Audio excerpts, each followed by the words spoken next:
ইমান দিন তই ক'ত আছিলি মোৰ সোণ মোৰ গোসাঁইটো মোলৈ মনত পৰা নাছিল নে তোৰ ঘৰখন তই কেনেকে পাহৰি আছিলি হা কৃষ্ণক বিচাৰি পালে বুলিয়ে তৃষ্ণাই কৰা ভুল কিন্তু শুদ্ধ হৈ নাযায় বিন্দু মই জানো কিন্তু মই মনত বৰ শান্তি পাইছো কৃষ্ণ জীয়াই থকাৰ কথাটো আমাতকৈ সাক্ষীৰ বাবে বহুত ডাঙৰ কথা ভিন্দৌ তালৈ যাব নালাগিছিল কৃষ্ণ সৰু ছোৱালীৰ কাৰণে কিবা এটা ভুল কৰিলে সেইটো ফণিদাই বুজি পাব লাগিছিল সেই বুলিয়ে ভিন্দৌক ইমান অপমান কৰিব নালাগিছিল মোৰ মতে তেখেতে একো ভুল কাম কৰা নাই মনিকা তেখেতে নিজৰ ল'ৰা হেৰুৱাইছে এখেতেও যদি তৃষ্ণাক তেনেকৈ হেৰুৱাব লগা হ'লহেঁতেন এখেতেও চাগে তেনেকেই ৰিয়েক্ট কৰিলেহেঁতেন তোমাৰ মনটো খুব ভাল সুৰভিবা কিন্তু তোমাৰ আশে পাশে থকা মানুহবোৰ ভাল হয় নে নহয় সেইটো চাইহে আগবাঢ়িব লাগে ফণিদা কিন্তু বৰ চিধা মানুহ নহয় মই কথাবোৰ তেনেকৈ নাভাবোঁ মনিকা মই যদি কাৰো ক্ষতি কৰা নাই তেতিয়াহ'লে মোৰো কোনেও ক্ষতি কৰিব নোৱাৰে আৰু ক্ষতিৰ ভয়ত তাৰহে থাকে যাৰ মনত পাপ থাকে মই সেইদিনাখন তৃষ্ণাক জেললৈ লগ কৰিবলৈ গৈছিলোঁ তাই লগ নকৰিলে কিন্তু মই যেনেকেই নহওক এই কথাটো গম পাবই লাগিব কাৰ প্ৰৰোচনাত পৰি তাই ইমান ডাঙৰ কাম এটা কৰিলে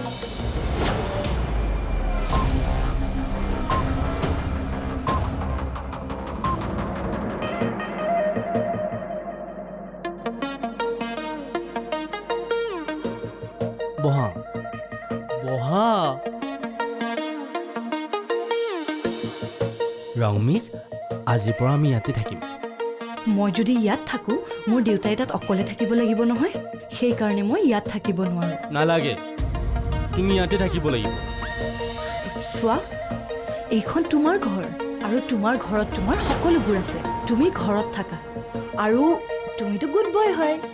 গুড বয়ে এনেকুৱা নকৰে নহয় ঠিক আছে মই বাৰু মাজে মাজে ইয়ালৈ আহি থাকিম হ'ব নহ'ব ৰংমিছ ময়ো তোমাৰ লগত ঘৰলৈকে যাম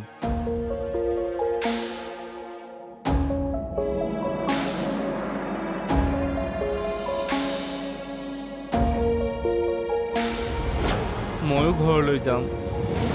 তেওঁৰ বৰ্তমান মেণ্টেল স্থিতিটো এটা সৰু ল'ৰাৰ দৰে সৰু ল'ৰা ছোৱালীয়ে যেনেকৈ পুতলা এটা পাবলৈ জেদ কৰে ঠিক তেনেকৈ তেওঁ জেদ ধৰিছে ৰঙৰ কথা কিন্তু আপোনালোকে চিন্তা নকৰিব এনেদৰে কিছুদিন আঁতৰি থাকিলে সকলো ঠিক হৈ যাব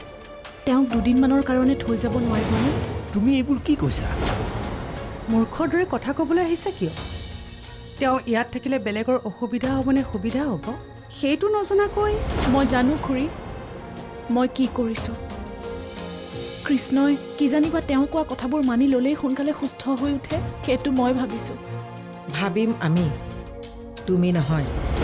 এইখন ঘৰত তোমাৰ সিদ্ধান্ত জাপি দিবলৈ তুমি চেষ্টা নকৰিবা মা তেওঁ গা বেয়া যদি ছোৱালীজনী থাকিলে সুস্থ হয় বুলি ভাবে থাকক দিয়ক মা সেইটো অসম্ভৱ প্ৰয়োজন হ'লে তেওঁ মাজে মাজে আহি থাকিব বাৰু প্লিজ ৰঙক মাতি দিয়ক হয়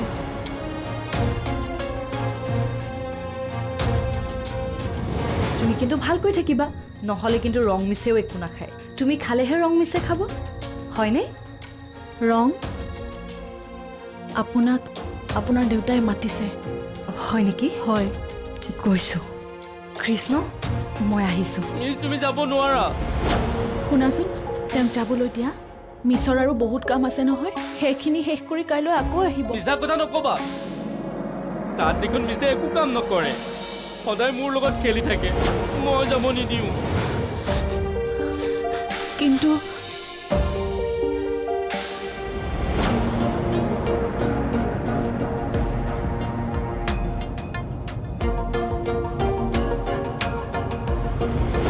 কৃষ্ণ তুমি চিন্তা নকৰিবা ৰং মাজে মাজে তোমাৰ ওচৰলৈ আহি থাকিব নহ'ব মিছ থাকিব লাগিব নহ'লে ময়ো মিছৰ লগত যাম তুমি এতিয়া মোৰ লগত যাব নালাগে মই আহিয়ে থাকিম নহয় মোৰ জৰুৰী কাম এটা চলি আছে কামটো শেষ নোহোৱালৈকে সপ্তাহত এবাৰকৈ তোমাক লগ কৰিবলৈ আহিম আৰু কামটো শেষ হোৱাৰ পিছত মইতো তোমাৰ ঘৰত থকাকৈ আহিম হ'ব ৰং ইয়ালৈ আহি থাকিব কৃষ্ণ সুস্থ হৈ নুঠালৈকে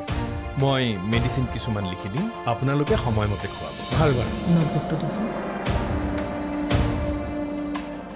এইখন লওকচোন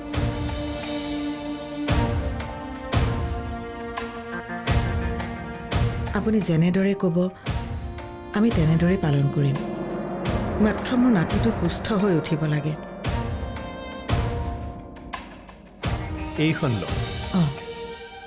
ভগৱানৰ ওপৰত বিশ্বাস ৰাখক সকলো ঠিক হৈ যাব আমি এতিয়া আহিছোঁ হয় ৰং বোলা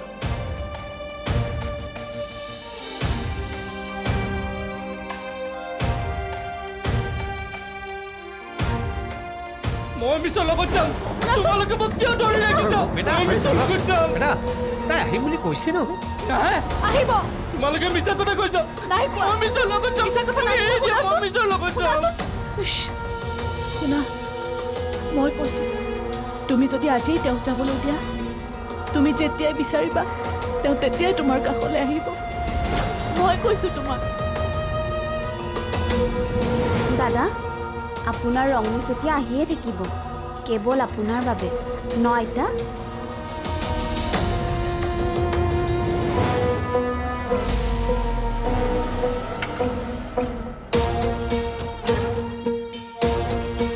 কৃষ্ণ মৰিব লাগিব ই জীয়াই থাকিব নোৱাৰে কেতিয়াও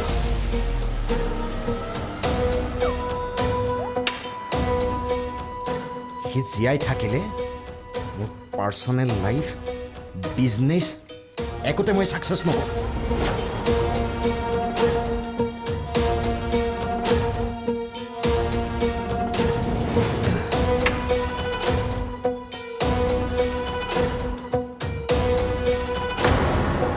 এওঁৰ নিউজটো পাই মহাই বহুত আগ্ৰহেৰে ইয়ালৈ আহিছিলে দেউতা বহুত ভাল পাই আহিছিল হয় সি ভাল পাই আহিছিল কিন্তু নিজৰ জীয়েকৰ স্বাৰ্থত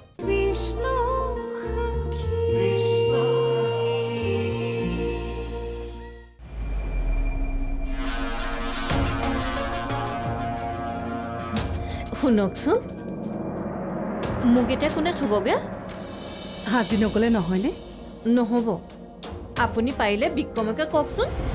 বিক্ৰমক ক'ব পাৰোঁ কিন্তু আপুনি আজি ৰাতিটো থাকি যাওক ঘৰৰ এনেকুৱা এটা পৰিৱেশত আপুনি গুচি গ'লে ঘৰৰ মানুহে কি ক'ব কওকচোন কিন্তু কোনো কিন্তু নাই মায়ে ঠিকেই কৈছে আজি ৰাতিটো থাকি যাচোন কাইলৈ পুৱাই তোক বিক্ৰমে থৈ আহিবগৈ তই দেখোন জানই মই নাথাকিলে দেউতাই কিমান অসুবিধা পায় একো নহয় আজি ৰাতিটোহে পাৰিব দিয়ক পৰা হ'লেতো থাকিলোহেঁতেনেই কিন্তু এখেতৰ কথাহে ভাবি হ'ব তই চিন্তা নকৰিবি দেউতাক মই বুজাই দিম এইটো কথাকে ইমানকৈ ভাবিব লাগেনে ছোৱালীয়ে দেউতাকক বুজাম বুলি কৈছে নহয় আপুনি এতিয়া নিশ্চিন্তভাৱে থাকিব পাৰে ঐ হ'ব বুলি কৈ নিদিয় কেলে এনেকুৱা চান্স আৰু কিন্তু দ্বিতীয়বাৰ নাপাওঁ তৎক্ষণত কৈ দিব নোৱাৰি নহয় অলপ প্ৰব্লেম দেখুৱাব লাগিব নহ'লে সন্দেহ হৈ যাব বুজিছ কি হ'ল আপুনি থকা নথকা একো কথা নক'লে যে আপুনি কৈছে যেতিয়া নতুন মিতি ৰখাটিয়ত থাকিম আৰু দিয়ক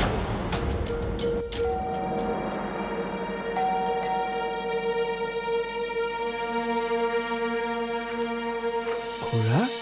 আহক আহক বহক নাই নাই মই এতিয়া বহিবলৈ অহা নাই তাক সোনকালে মাতা এটা বিৰাট ডাঙৰ খবৰ দিবলগীয়া আছে অঁ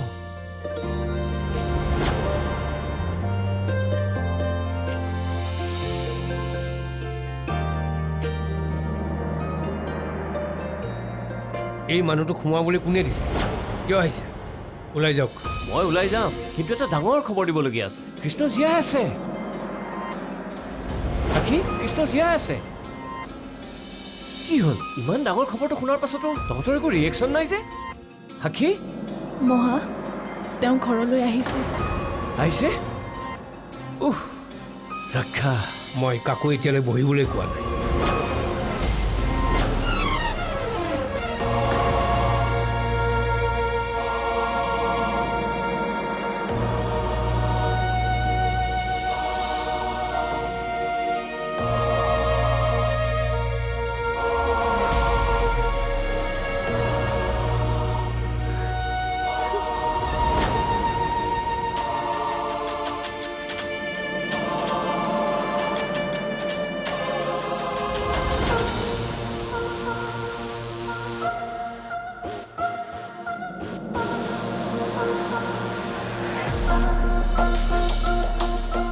যুগান্তৰেতো কামটো কৰিবই ৰিজাল্ট ভাল বিভূতি তই কলৈ যাবি তোৰ বিজনেছ সকলোবোৰ শেষ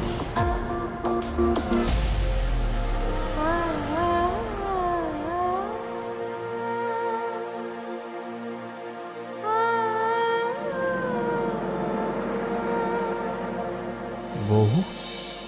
এয়া কি কৰা তেওঁ মোক চিনি নাপায় যে মই ইয়াত থাকিলে তেওঁ ইয়াত নুশুব মই সেইকাৰণে গেষ্ট ৰুমতেই থাকোঁগৈ তুমি কলৈকো যাব নালাগে সি মাৰ লগত হ'ব নহয় দেউতা আইতাই অসুবিধা পাব তেওঁৰ লগত থাকিলে আইতাৰো গাটো অসুখী আছে আকৌ ৰাতি টোপনিও ক্ষতি হ'ব তেওঁ যদি ইয়াতেই থাকে মই ওচৰৰ ৰুমত থাকিয়ে তেওঁক লক্ষ্য কৰিবও পাৰিম হ'ব ঠিক আছে তেন্তে লক্ষী কৃষ্ণক ইয়ালৈ লৈ আহ আৰু মায়ে কিবা ক'লে কবি মই মাতিছোঁ বুলি হ'ব দেউতা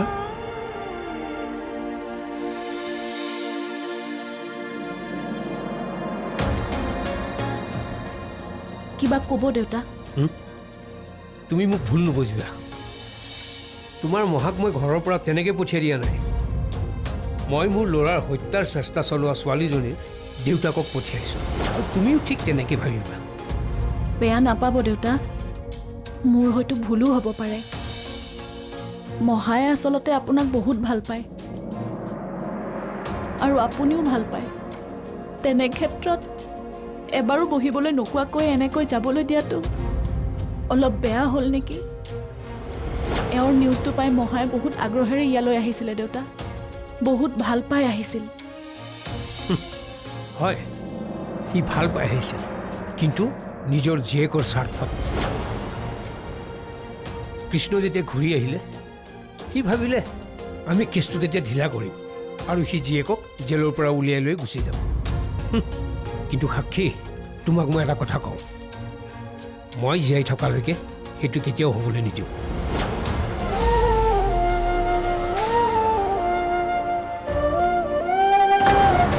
এতিয়া আৰু ভুল বুজাবুজি আঁতৰোৱাৰ কোনো অপশ্যন নাই ধনীয়ে মোক কৰা অপমানৰ মূল্য দিবই লাগিব দাদা সেইবোৰ খঙতে কৈছিলে আপুনি আকৌ সেইবোৰ এতিয়া তোমালোক আমাৰ কথাৰ মাজত নোসোমাবা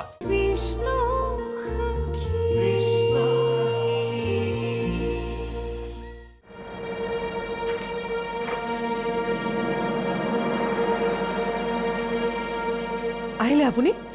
দাদাক ক'লেনে কথাবোৰ সাক্ষীয়ে কান্দিছে নেকি খুব মাহঁতে চাগে বিৰাট ফূৰ্তি পাইছে ন কথাখিনি শুনি মোলৈ পানী এগিলাচ আনা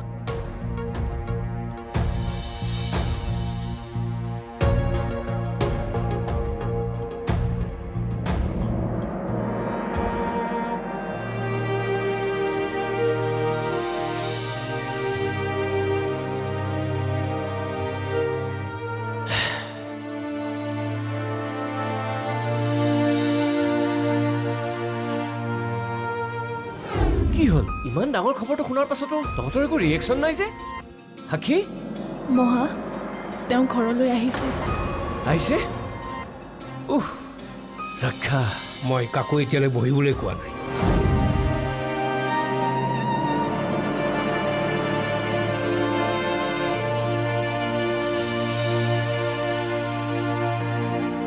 লগ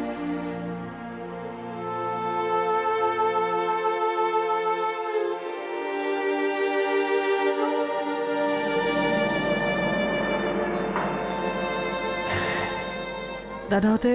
আপোনাৰ কথা বিশ্বাস কৰা নাই বেয়া পাই আছে আপোনাক মোক পঢ়াৰ পৰা উঠাই ঘৰৰ পৰা পঠিয়াই দিছে কৃষ্ণৰ কথাটো গম পোৱাৰ পিছতো কৃষ্ণ ঘৰলৈ আহিলে কি কৃষ্ণ ঘৰলৈ ঘূৰি আহিলে ইমান ভাল খবৰটো আপুনি মোক অথনিৰ পৰা কিয় দিয়া নাছিলে অথনিৰ পৰা সুধি আছো মই হওক দিয়ক এতিয়া সকলোবোৰ ঠিক হৈ যাব আৰু আমাৰ সাক্ষীৰ জীৱনলৈ আকৌ পোহৰ ঘূৰি আহিব আৰু কৃষ্ণও সোনকালে জেলৰ পৰা ঘূৰি আহিবলৈ পাৰিব এতিয়া দুইখন ঘৰৰ মাজত যি ভুল বুজাবুজি আছিল সকলো ঠিক হৈ যাব এতিয়া নাটৰে এতিয়া আৰু ভুল বুজাবুজি আঁতৰোৱাৰ কোনো অপশ্যন নাই ধনীয়ে মোক কৰা অপমানৰ মূল্য দিবই লাগিব দাদা সেইবোৰ খঙতে কৈছিলে আপুনি আকৌ সেইবোৰ এতিয়া তোমালোক আমাৰ কথাৰ মাজত নোসোমাবা সি মোৰ বন্ধুত্ব দেখিছে এতিয়া মোৰ শত্ৰুতা দেখিব।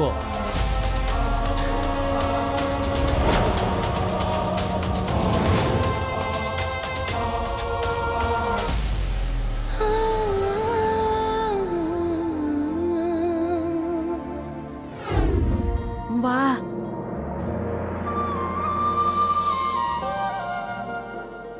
ইমান ধুনীয়া লাগিছে। বৰ ধুনীয়া দেই। কাৰ কাৰণে আনিছা? তোমাৰ কাৰণে।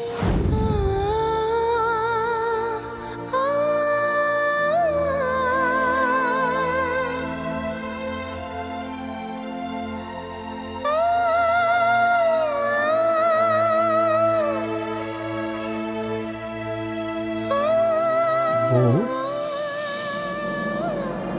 এনেকে কান্দি নাথাকিবাচোন। আমি দাদাক ভাল কৰিব লাগিব। চোৱা, মই দাদাৰ গীটাৰখন লৈ আহিছোঁ। এইখন দাদাৰ ওচৰতে থৈ দিয়া। গীটাৰখন দেখিলে দাদাৰ কথাবোৰ মনলৈ আহিবও পাৰে। লোৱা।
She's